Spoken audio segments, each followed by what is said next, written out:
I, 26F, have been dating Aaron, 27M, for 2 years now.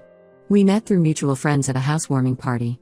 I wasn't looking for a relationship at the time because I was still recovering from a terrible breakup 6 months earlier.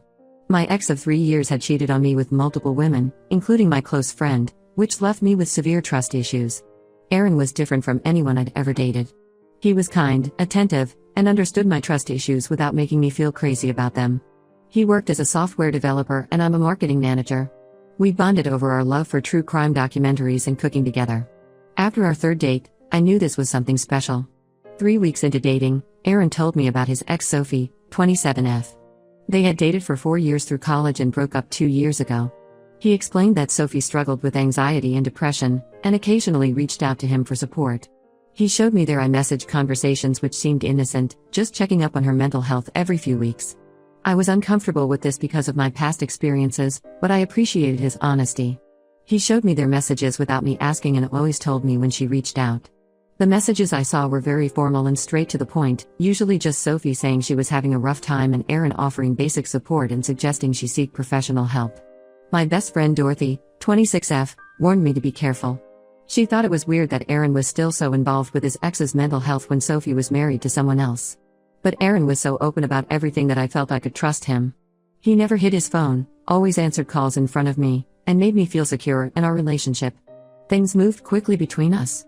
Within 6 months, we were spending every weekend together. He introduced me to his family, and his mother Linda, 55F, practically adopted me. She told me how happy she was that Aaron had found someone stable after his dramatic relationship with Sophie. This was the first hint that there might be more to their past than Aaron had told me. I started noticing small things that bothered me. Sometimes when we were in bed, his phone would buzz late at night and he'd quickly reply to messages. When I asked who it was, he'd say it was work or his gaming friends. I wanted to believe him, but something felt off. There were times he'd be completely engrossed in his phone, smiling at something, but would put it away quickly if I came near. My sister Rachel, 29F, told me I was being paranoid and projecting my past relationship trauma onto Aaron. She reminded me how Aaron had helped me through my anxiety attacks and was always there when I needed him. He'd even taken time off work to care for me when I got food poisoning early in our relationship. 6 months into dating, I finally gathered the courage to tell Aaron that his relationship with Sophie made me uncomfortable. I explained that while I understood wanting to support someone going through mental health issues, it wasn't his responsibility anymore, especially since she was married. To my relief, he immediately agreed. He showed me as he sent Sophie a final message explaining that he needed to step back and focus on our relationship. The next year was incredible. We moved in together 6 months ago, adopted a dog named Max, and started talking about marriage. Aaron would leave me little notes around the apartment with reasons why he loved me. He planned surprise dates and got along great with my family. Everyone commented on how perfect we were together. Last week, everything fell apart. I was using Aaron's iPad to watch Netflix while he was at work. He had told me his Netflix wasn't working on his iPad and asked me to try logging in with my account. When I opened Safari to go to Netflix, I noticed he was logged into Instagram. A notification popped up from a username I didn't recognize. My heart started racing as I opened the message. It was a separate Instagram account that Aaron had never mentioned. What I found shattered my entire world. There were daily conversations between him and Sophie going back to the beginning of our relationship. They shared every detail of their lives, what they ate, what they watched, funny things that happened at work.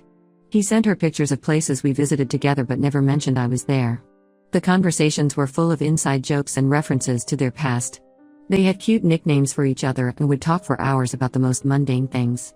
Sophie would tell him how much she missed their late-night talks, and he would reply that she was still his favorite person to share things with. While there wasn't anything explicitly romantic, it was clearly an emotional affair.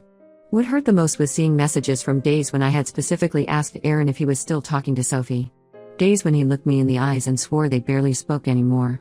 All those times he was texting late at night, it was her. All those times he smiled at his phone, it was her messages. When I confronted Aaron, he broke down completely. He admitted that Sophie had threatened self-harm when he tried to distance himself early in our relationship. He claimed he felt trapped, he didn't want to be responsible if something happened to her, but he also didn't want to lose me. He said he tried to slowly withdraw from the relationship while making sure she was stable. According to Aaron, when I put my foot down at 6 months, he realized how wrong the situation was and finally cut contact completely.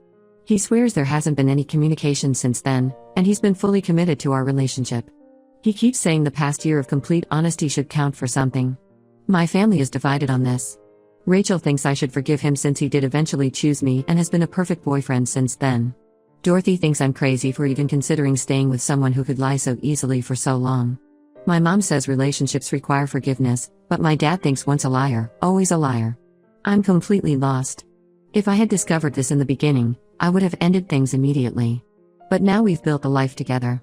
We have an apartment, a dog, shared friends, and plans for the future. He's been the perfect boyfriend in every way except for this massive betrayal. The thought of leaving terrifies me, but the thought of staying with someone who could lie to my face for months is equally terrifying. I keep wondering what else he might be hiding. Every time he picks up his phone now, I feel sick to my stomach. How do you rebuild trust after something like this? Can a relationship survive this kind of betrayal? I would really appreciate any advice. Update 1 first, I want to thank everyone who commented on my original post. Your support and advice really helped me during these difficult 2 weeks. After reading all your comments, I knew I needed to get the full truth before making any decisions about my future with Aaron. Last Saturday, I sat Aaron down and told him I needed complete honesty about his relationship with Sophie, no matter how bad it was. I made it clear this was his only chance. If I discovered anything else later, we would be done for good. He seemed nervous but agreed to tell me everything. What he revealed was so much worse than I imagined. Not only had they been talking on Instagram, but they had an entire secret communication system set up. They shared an email account where they would save drafts to each other like a journal, writing long messages about their feelings and daily lives. They had a private Twitter account where they would tweet about their days using code names. He was Night and she was Storm, apparently references to how they met during a thunderstorm. Aaron admitted that Sophie would often talk about her unhappiness in her marriage. She would tell him how her husband Tom didn't understand her like Aaron did, how she felt trapped, and how she sometimes wondered if she had made a mistake leaving Aaron. Instead of shutting these conversations down or telling Tom, Aaron would comfort her and tell her things would get better. He says he never encouraged her feelings, but looking at the messages, his responses were always vague enough to keep her hoping. The worst revelation came when he admitted they had met up in person twice during our first year together. The first time was 3 months into our relationship, when he told me he was working late on a project. They met at a coffee shop and talked for hours. The second time was 2 months later, when he said he was meeting his college friends for drinks. They met at a park and walked around for hours talking about their relationship and why it ended. Aaron swears nothing physical happened during these meetings, but at this point, I don't know what to believe. He says he knew it was wrong but kept justifying it to himself because they weren't doing anything technically wrong. He said Sophie was his first love and he didn't know how to completely let go. I was ready to pack my bags right then, but what happened next made everything even more complicated. While Aaron and I were having this conversation, my phone started buzzing with messages from an unknown number. It was Sophie's husband Tom. Apparently, he had recently discovered everything too and wanted to meet to compare notes. I met Tom at a coffee shop yesterday. My sister Rachel came with me for support because I was nervous about meeting a stranger. Tom turned out to be a kind, soft-spoken man who works as a high school teacher. He looked absolutely broken as he showed me screenshots from Sophie's phone that he had discovered. The messages went back to even before Aaron and I started dating. Sophie had explicitly told Aaron multiple times that she still loved him and regretted marrying Tom. She talked about leaving Tom and starting fresh with Aaron. While Aaron never outright encouraged these thoughts, he never firmly shut them down either. He would say things like life is complicated and we can't always control our feelings. Tom broke down crying in the coffee shop. He told me Sophie had been distant for months, always on her phone and pulling away from him. He had attributed it to her depression and tried to be supportive. Finding out she had been emotionally cheating with her ex the whole time destroyed him. He's filing for divorce. When I got home, Aaron was waiting in our apartment. He had cooked my favorite meal and bought flowers, trying to apologize again. But seeing those messages from Tom's perspective changed everything. I realized Aaron wasn't just betraying me, he was actively participating in destroying someone else's marriage. Aaron keeps calling and texting, swearing he'll do anything to fix this. He's offered to give me all his passwords, delete his social media, even move to a different city away from Sophie. He says he was young and stupid and didn't know how to handle the situation. He claims finding out Tom discovered everything made him realize how many people he hurt with his actions. My mom thinks I should give him another chance since he's genuinely remorseful. Dorothy says I'd be crazy to trust him again. Rachel is torn. She thinks Aaron is a good person who made a terrible mistake, but she's not sure the relationship can recover from this level of deception. I'm staying at Dorothy's apartment for now because I can't bear to look at Aaron. Every time I think about those months of lies, I feel physically sick. He sat across from me at dinner every night, holding my hand and telling me he loved me, while maintaining this whole secret emotional relationship with his ex. The hardest part is that I still love him. When I think about our life together, our dog Max who keeps waiting by the door for me to come home, the plans we made for the future, all the little moments we shared, it breaks my heart. But how can I ever trust him again? Every time he says I love you now, I wonder if he's saying the same things to Sophie in their secret accounts.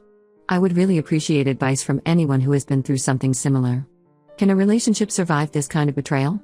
Should I even try? Right now, I feel lost and confused about everything. Update 2: The situation has gotten so much worse since my last update. After Tom filed for divorce, Sophie completely lost it. She started calling Aaron from different numbers at all hours. When he wouldn't answer, she created new social media accounts to message him. Last week, she started showing up at our apartment building, sitting in her car for hours. Our building security had to escort her out twice. She left notes under our door begging Aaron to talk to her. The final straw was when she showed up at his workplace, causing such a scene that his manager had to call security. Aaron finally agreed to meet her one last time to tell her to stop this behavior. I insisted on being present for this meeting. We met at a public coffee shop, with Dorothy waiting in her car outside in case things got out of hand. Sophie looked nothing like the confident woman I had seen in their old photos. She was disheveled, with dark circles under her eyes, wearing what looked like pajamas under a coat. The meeting was a disaster. Sophie spent the first 20 minutes crying and accusing me of stealing Aaron from her. She kept saying they were meant to be together and I was just an obstacle in their love story. When I pointed out that she was married when she was pursuing Aaron, she laughed hysterically and dropped a bombshell. Those coffee meetings Aaron claimed were innocent? They had kissed multiple times. The first time, according to Sophie, Aaron initiated it. She pulled out her phone and showed us pictures from their meetings, Aaron holding her hand across the table, them sitting close together on a park bench. While the pictures weren't explicitly romantic, they certainly didn't look like two people maintaining appropriate boundaries. But the worst revelation came when Sophie showed us messages from right before Aaron and I started dating. They weren't just casually talking, they were actively planning to get back together. Aaron had told her he wanted to try again and they had even looked at apartments together. Then he met me at that housewarming party and suddenly stopped responding to her messages for a week. When he finally replied, he told her he had met someone else but wasn't sure where it was going. Sophie said they should continue their plans anyway, and Aaron kept stringing her along, saying he needed time to figure things out. This continued for the first few months of our relationship. I felt like I was going to throw up. All this time, I thought I had met this amazing, single guy who fell for me immediately. In reality, I was the other woman who derailed their reconciliation. No wonder Sophie hated me so much. The final blow came when Sophie revealed that Aaron had been helping her set up dating profiles while she was still married to Tom. He had edited her photos, helped write her bio, and even gave her advice about which guys to respond to. When I asked Aaron how he could do this to another person's marriage, his response made me sick. I thought I was helping her because she was unhappy. Tom wasn't meeting her emotional needs. I walked out of the coffee shop and threw up in the parking lot. Dorothy drove me back to her place where I'd been staying. I couldn't go back to the apartment knowing Aaron had been orchestrating the destruction of someone's marriage while playing the perfect boyfriend with me. Aaron keeps sending me long emails about how sorry he is. He says seeing Sophie's breakdown made him realize how toxic their relationship was and how much better what we have is. He claims he was young and confused back then, afraid of fully committing to either relationship. He says he's grown and changed, and he knows now that I'm the one he wants to spend his life with. I packed up most of my stuff from our apartment while he was at work. Dorothy and Rachel helped me. Max, our dog, whined the whole time, sensing something was wrong. Leaving him was one of the hardest parts. Aaron and I had adopted him together, but since Aaron works from home and can care for him better, we agreed he should keep him. I blocked Aaron on everything except email, which I need to keep open to sort out the lease and our shared bills. Sophie apparently checked herself into a mental health facility after our meeting, which I hope helps her heal. The worst part is, I still catch myself missing Aaron sometimes. Missing our life together, our routines, our inside jokes. Then I remember how easily he lied to my face for months, how he helped Sophie try to cheat on her husband, how he was planning to get back with his ex when he met me. The Aaron I loved never existed, he was just a character this man played while maintaining his real relationship with Sophie. I still have 6 months left on our lease. Aaron offered to move out, but I told him to stay. I can't bear to be in that apartment anymore knowing everything that happened. I'm looking for my own place now, somewhere I can start fresh. Update 3: It's been 3 months since I moved out, and I wanted to give everyone a final update on the situation. After my last post, things got worse before they got better. Aaron continued sending emails despite my requests to stop. He would write pages about how much he had changed, how therapy was helping him understand his codependency with Sophie, and how he wanted to prove he could be the man I deserved. The breaking point came when he showed up at my new office with flowers and our dog Max. He thought recreating our first date would somehow fix everything. I had to threaten to get a restraining order before he finally stopped trying to contact me. He sent one final email apologizing for everything and saying he would respect my wishes to be left alone. Sophie moved to Seattle after being released from the mental health facility. Tom told me she's living with her sister and supposedly working on herself. She sent me a long apology letter about how sorry she was for destroying my relationship. I didn't respond. Her words meant nothing to me after everything that happened. Surprisingly, Tom and I have maintained contact through all of this. We meet once a month for coffee to talk about our experiences. It's therapeutic having someone who understands exactly what it feels like to discover years of lies from someone you trusted completely. He started dating again recently, which gives me hope that I'll be ready someday too. The hardest part has been dealing with our shared friend group. Most of them took my side after learning the full story, but some think I overreacted. Aaron's sister reached out last week to tell me he's really changed and asked if I would consider talking to him. I blocked her number. His mother Linda, who I was once so close to, still sends me guilt-tripping messages about forgiveness and second chances. I miss Max terribly. Aaron sends me photos of him sometimes through Dorothy, who's still in contact with him. The photos always make me cry, but I know keeping him was the right decision. My apartment building doesn't allow pets anyway. The lease on our old apartment finally ended last month. Dorothy helped Aaron pack up my remaining things and drop them off at my new place. Seeing our shared belongings divided up into boxes made everything feel so final. I donated most of it to Goodwill. I wanted a completely fresh start. Last week, I heard through mutual friends that Aaron started dating someone new.